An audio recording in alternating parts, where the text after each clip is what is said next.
Morning, good afternoon, good evening to all my dear students. Last class में हमने पढ़ा था मेगास्पोरोजेनेसिस के बारे में, गुरु बीजाणुजनन के बारे में। हमें उम्मीद है कि आपको पिछला वाला जो वीडियो है अच्छा लगा होगा और उसी के बाद का जो टॉपिक है वो टॉपिक मैं आज स्टार्ट करने जा रहा हूँ। उसके बाद का जो टॉपिक है वो है आपका एम्ब्रायोसाइट का स्ट्रक्चर यानी कि भ्रूणकोश की संरचना। ये बहुत ही इंपॉर्टेंट टॉपिक है इस चैप्टर के लिए। यहाँ से ढेर सारे सवाल बनते हैं जो कि आपके बोर्ड एग्जाम के पॉइंट ऑफ व्यू से काफी महत्वपूर्ण होते हैं, इसलिए थोड़ा सा इस पर हम लोग फोकस करते हैं। थोड़ा सा हम पिछले क्लास को रिकॉल करते हैं। जैसा कि हमने आपको लास्ट क्लास में बताया था कि मेगास्पोरेंजियम यानी कि जो बीजाणु की जो संरचना हुआ करती थी, आपको याद हो हमने इस तरह से एक डायग्राम बनाया था और इस डायग्राम को हमने कहा था फ्लावर का फीमेल रिप्रोडक्टिव पार्ट्स, और ये कहलाता था आपका, ये था आपका फ्लावर का मादा भाग जिसे हमने कहा था स्त्री केसर। और हमने बताया था आपको कि प्रत्येक स्त्री केसर के मुख्य रूप से 3 भाग होते हैं। फर्स्ट पार्ट को हमने कहा था स्टिग्मा, सेकेंड पार्ट को स्टाइल, और सबसे जो नीचे का भाग होता था उसे हमने कहा था ओवरी यानी कि अंडाशय कहा था। फिर हमने आपको बताया था कि अंडाशय के अंदर में क्या होता है, एक छोटी सी संरचना होती है, एक नहीं किसी अंडाशय में एक, किसी में एक से अधिक भी हो सकते हैं। उस छोटी संरचना को हम लोग कहते हैं बीजांड, और इसी बीजांड को हमने क्या कहा था, इसी बीजांड को हमने कहा था गुरु बीजाणुधानी। इसी को हमने क्या कहा था, गुरु बीजाणुधानी कहा था। और हमने आपको एक बात और बताया था कि गुरु बीजाणुधानी में एक महत्वपूर्ण प्रक्रिया होती है और इस प्रक्रिया को हम लोग क्या कहते हैं, गुरु बीजाणुजनन कहते हैं। आपको याद हो हमने बताया था कि शुरुआती अवस्था में गुरु बीजाणुधानी में क्या होते हैं, कुछ कोशिकाएं होती हैं, और वो कोशिका कौन सी होती है, वो कोशिका जो होती है वह होती है एमएमसी यानी कि गुरु बीजाणु मातृ कोशिका। गुरु बीजाणु मातृ कोशिका, megaspore mother cell. Last class में हमने आपको बता चुका है ये सब। और हमने आपको ये भी बताया था कि एमएमसी का जो प्लॉइडी होता है वह डिप्लॉयड यानी कि द्विगुणित 2n सेट में होते हैं, और जब यह अर्धसूत्री विभाजन द्वारा 4 अगुणित गुरु बीजाणुओं का निर्माण करते हैं।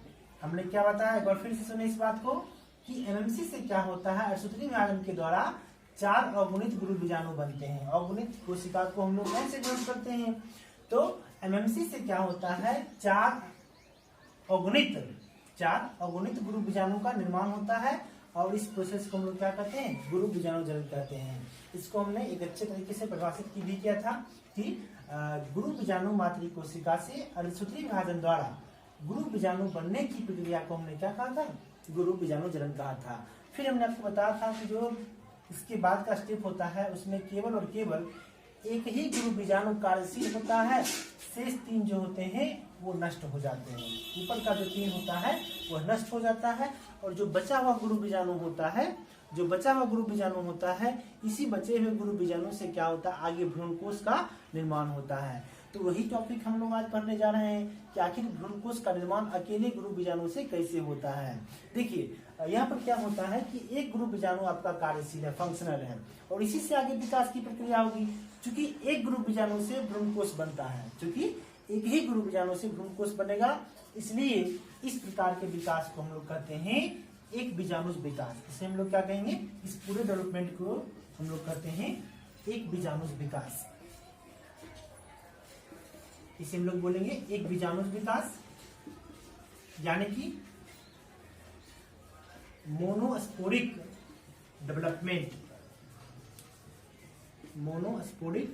डेवलपमेंट।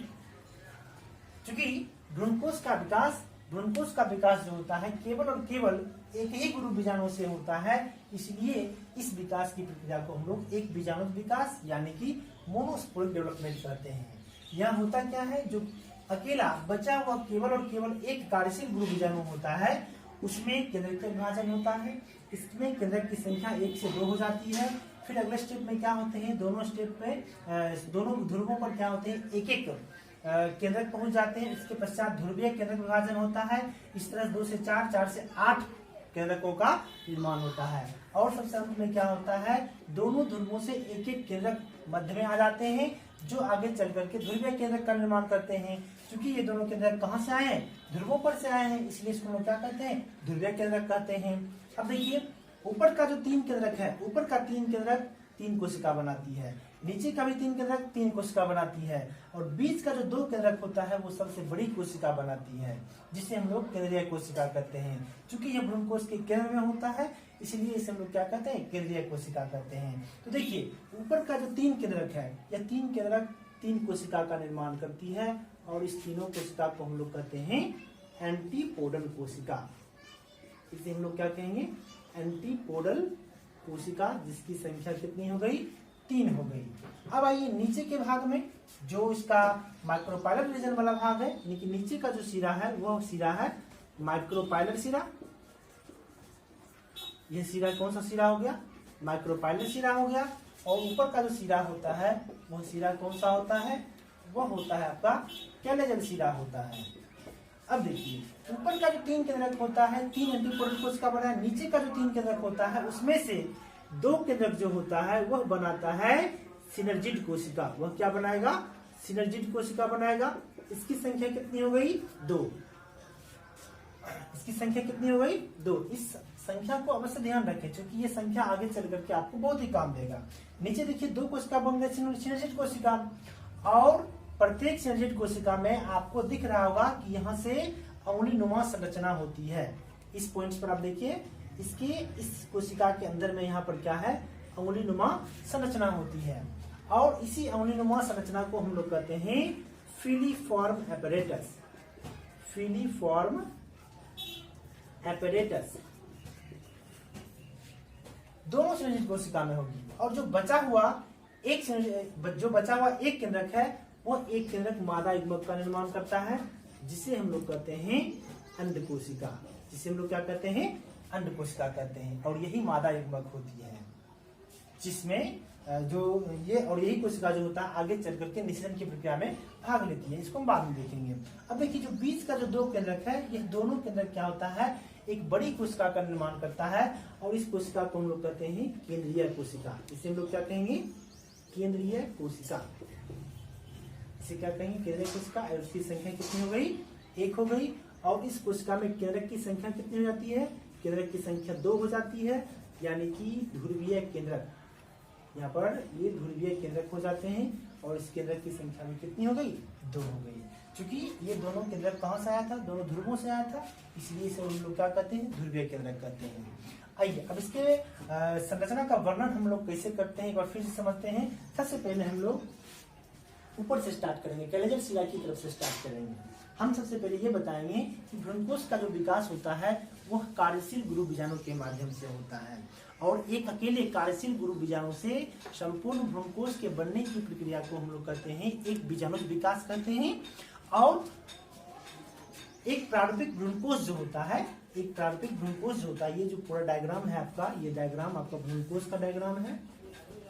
भ्रूणकोश, ये भ्रूणकोश जो होता है आपका, यह एक मादा युग्मकोद्भिद होता है। इसे हम लोग मादा युग्मकोद्भिद क्यों कहते हैं, क्योंकि इसी में मादा युग्मक अंड कोशिका का निर्माण होता है। इसीलिए हम लोग इसको क्या कहते हैं, मादा युग्मकोद्भिद कहते हैं। यानी कि इसे हम लोग कहेंगे फीमेल गैमेटोफाइट। क्या बोलेंगे, फीमेल गैमेटोफाइट बोलेंगे। और ये भ्रूणकोश, इसे हम लोग कहते हैं एम्ब्रायोसाइट। आइए थोड़ा सा हम इसका वर्णन देखते हैं। सबसे पहले कैलेजल सिरा की ओर, एक प्रारंभिक भ्रूणकोश के कैलेजल सिरा की ओर क्या होता है, 3 कोशिकाएं होती हैं, और इसे हम लोग क्या कहते हैं, एंटीपोडल कोशिका कहते हैं। जबकि इसके ठीक विपरीत माइक्रोपाइलर सिरा की ओर 2 सिनर्जिड कोशिका और 1 अंड कोशिका होती है। सिनर्जिड कोशिका के अंदर में क्या होता है, अंगुलीनुमा फिंगर लाइक स्ट्रक्चर्स होते हैं, जिसे हम लोग क्या कहते हैं, फिलीफॉर्म एपरेटस कहते हैं। और यह क्या होता है, जब इस परागनलिका के माध्यम से, ये परागनलिका है, जब इस परागनलिका के माध्यम से इसमें नर युग्मक आते हैं, तो उसको ये क्या करता है, गाइड करता है मादा युग्मक की ओर। ध्यान रखिएगा, इसका फंक्शन भी पूछा जाता है आपके एग्जाम में कि फिलीफॉर्म एपरेटस का क्या कार्य होता है। उसका कार्य होता है कि परागकण के अंकुरण के पश्चात परागनलिका में जो नर युग्मक आते हैं, उस नर युग्मक को ये गाइड करता है कि उस अन्य कोशिकाओं की ओर, खास करके मादा कोशिका और केंद्रीय कोशिका की ओर ये गाइड करता है, ताकि निषेचन हो सके। अब देखिए बीच में एक बड़ी कोशिका बनती है, इस कोशिका को हम लोग क्या कहते हैं, केंद्रीय कोशिका कहते हैं। और इस कोशिका में 2 केंद्रक, और ये दोनों ध्रुवीय केंद्रक होते हैं। तो यहाँ से आपका एक क्वेश्चन भी बनता है, ढेर सारे क्वेश्चन बनते हैं।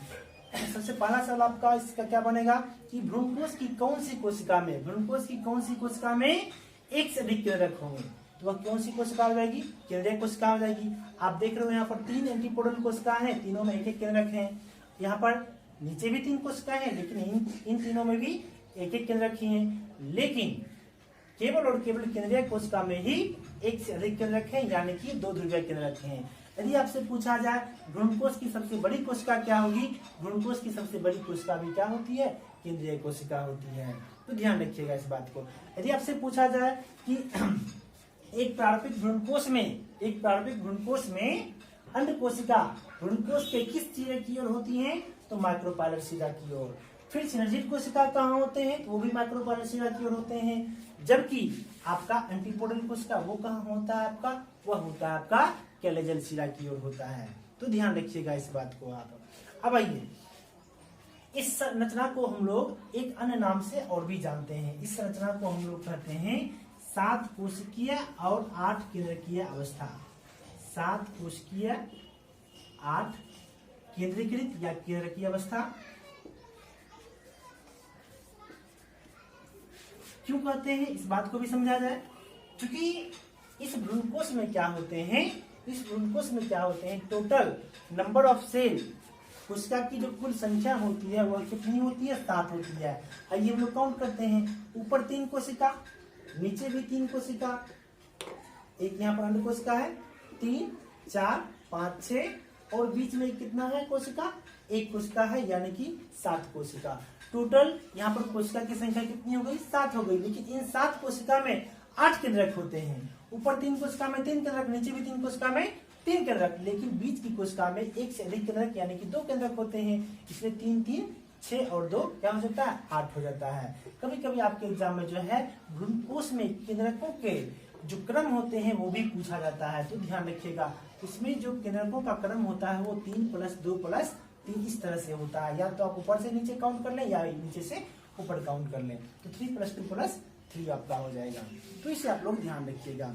तो यदि आपसे पूछा जाए कि प्रारंभिक भ्रूणकोश को हम लोग 7 कोशिकीय और 8 केंद्रकीय अवस्था क्यों कहते हैं, क्योंकि एक प्रारंभिक भ्रूणकोश में क्या होता है, 7 कोशिका और उसमें 8 केंद्रक पाए जाते हैं, इसलिए इसे हम लोग क्या कहते हैं, 7 कोशिकीय एवं 8 केंद्रकीय अवस्था कहते हैं। यदि आपसे पूछा जाए कि भ्रूणकोश को एक मादा युग्मकोद्भिद क्यों कहा जाता है, तो भ्रूणकोश को मादा युग्मकोद्भिद कहा जाता है क्योंकि इसी भ्रूणकोश में क्या बनते हैं, मादा युग्मक यानी कि फीमेल गैमेट्स बनते हैं। ठीक है, तो आशा करते हैं कि ये पूरी संरचना आपको अच्छी तरीके से समझ में आई होगी। ठीक है, और नेक्स्ट का जो अगला जो टॉपिक है आपका, वह टॉपिक है आपका पॉलिनेशन यानी कि परागन है। और इस परागन की प्रक्रिया को हम लोग अगले क्लास में देखेंगे। लेकिन तब तक के लिए मैं आपके लिए एक क्वेश्चन छोड़े जा रहा हूँ, जिस क्वेश्चन का जवाब आपको कमेंट्स बॉक्स में आकर के देना है। क्वेश्चन आपका ये है कि यदि किसी गुरु बीजाणुधानी में, क्वेश्चन आप नोट्स कर लें यहाँ से, यदि किसी गुरु बीजाणुधानी में